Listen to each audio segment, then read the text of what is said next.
Sunshine ജനിച്ച ഉടനെ 4 മാസം വെന്റിലേറ്ററിൽ കിടന്നു, 6 മാസം NICUവിലും. ജാസ്മിൻ സൺഷൈനെ അപേക്ഷിച്ച് നോക്കുമ്പോൾ 2 മാസം മാത്രമാണ് കിടന്നത്. വീട്ടിൽ അവരെ കൊണ്ടുവന്നതിന് ശേഷവും ഒരുപാട് രോഗങ്ങൾ അവരെ പിടിപെട്ടു.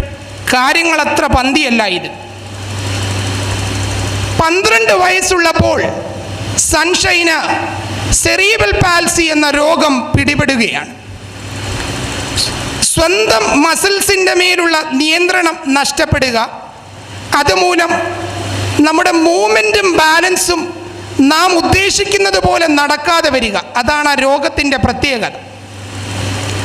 അങ്ങനെ തൻ്റെ മക്കൾക്ക് രോഗങ്ങളെ നേരിട്ട വെല്ലുവിളികളെ കൂടാതെ അദ്ദേഹം മറ്റൊരു വെല്ലുവിളിയെ നേരിട്ടു എന്നാണ് പറയുന്നത്.